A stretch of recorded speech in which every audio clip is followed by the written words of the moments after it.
Alright, we're back for another video today. A lot of guitar tips happening today. Talking about the major scale a lot in chord inversions and chord voicing. So if you haven't talked about, or you haven't watched any of the chord voicings videos or the intro to major scales, you probably should do that. But if you know your major scales pretty well, then follow along, have fun.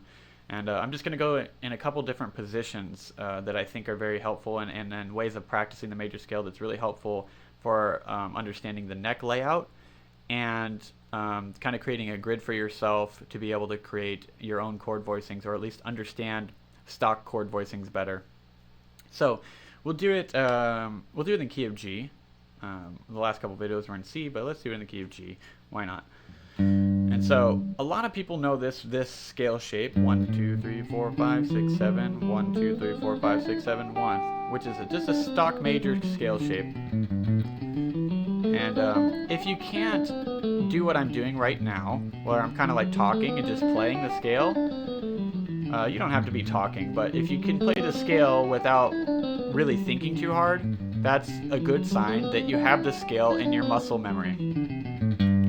That's a really good sign that you have the scale in your muscle memory. So if you can't do that, I suggest you do that, to the point where you can play the scale without thinking too hard, because pulling it apart is going to be difficult if you don't know its layout.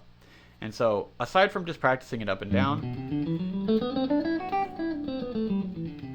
another way to practice it that's really helpful for chord voicings, that has nothing to do with improvisational practicing, just really strictly like textbook practicing, is doing what we call a pedal exercise. And you can do pedals. A basic understanding of a pedal exercise is you always return to one note.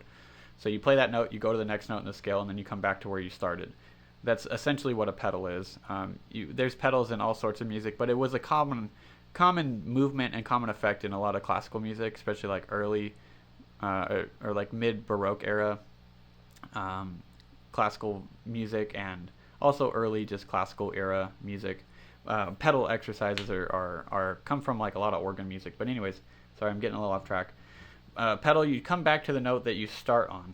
And so we're going to start on 1. So you go 1, 2, 1, 3, 1, 4, 1, 5, and so on and so forth.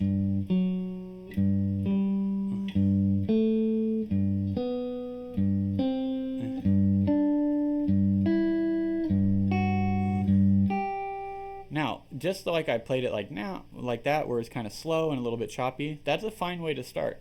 Feel free to start like that. But while you're doing it, you want to be thinking consciously about the notes that you're playing. I suggest you think about the note numbers, the scale degrees. That is a very easier way to start out, very much an easier way to start out. And if you're at that point where you really understand your scale degrees, then you should really start diving into the notes that belong to each key center. That's a tale for a different story. I don't know why I said that. It didn't make any sense, but that's just a different avenue of understanding the guitar neck. And at first, using scale degrees and just the numbers really helps build a grid and a layout, and then you can get more specific in understanding exactly what note you're playing, like knowing this is G and A, B, C, D, E, F sharp, G, A, B, blah, blah, blah, blah, blah, so on and so forth. But start with numbers: 1, 2, 1, 3, 1, 4, 1, 5, 1, 6, 1, 7, 1, 8, and then you can think about these as extensions: 1 to 9, because that's a 9. We call that a ninth interval, just like this was an octave or an eighth. This is a ninth, extending past it. 9 is the same as 2, and then a tenth, and an 11th, 12th, 13, 14, and a 15, which would be your second octave. And playing them harmonically like I'm doing is also a helpful thing to do. For certain keys, you can't play 1 and 2 harmonically. Well, I guess you can. You can play right here with the open A. So 1 and 2, which is kind of a crunchy harmony. 1, 3, 1, 4, 1, 5, 6, 1, 7, 1, 8, 1, 9, 1, 10, 11, 12, 13, 14, 15, which is our second octave. And so, and then doing this like kind of alternate picking exercise is also helpful, just for finger dexterity and just kind of like getting a structural awareness of where the notes are. Now when you understand this, and I'm only doing this in one position right now, and I'll maybe do different positions in a different video because we're already getting a little bit past 5 minutes. When you understand this, you could start building chords if you have a basic understanding of chord structure, which I'll talk about through a lot of my videos. But if I wanted to build a chord that has notes 1, 3, 5, and 6 in it, I just need to find a version of 1, 3, 5, and 6 that I want to put together. So I could do 1 here, I could do 3 there, and now because I can't do 3 and 5 on the same string, it doesn't work that way, I have to do 5 over here if I wanted to keep that. And now if I wanted to do 6 and 5 are right there on the same string, and so I can't really add 6 here. I got 1, 3, 5, so I might have to add an extended version of 6, which would be 13. So I might go 1, 3, 5, 13. Now this isn't a very nice voicing in my opinion. I don't think it, but it's just a demonstration. Because 13 is the same as 6. If you need to find an extended version or the opposite version, just add 7 or subtract 7. So 6 plus 7 is 13. 13 minus 7 is 6. So you can find what note you're looking for. So I wouldn't voice that way. I might voice it like this: 1, 3, 6, and then 12, which is 5.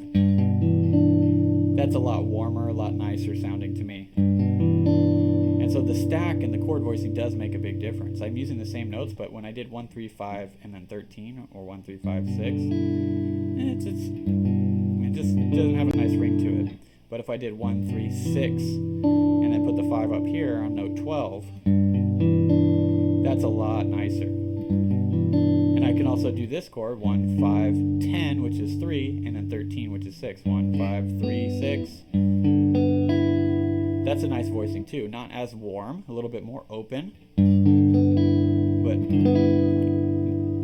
nice in its own way. And I could also do, say I wanted to do 3, 1, 5, 6. So I kind of went into a different position here. That's a very beautiful voicing as well. These are all what we call a major 6 voicing, because we took a major chord and added a 6 to it. So we have 1, 3, 5, which is a major chord, and then 6. And then now I started doing different inversions of it to find out really what tone quality I want in my 6 chord. Still like that one the best, but this one is beautiful as well. And that gets into a different position that we didn't talk about on this video. And so in another major scale video, I will talk about more chord building and then different positions in the major scale. But I hope you guys got something out of this. Thank you all for tuning in, and I'll see you on the next Guitar Tips video.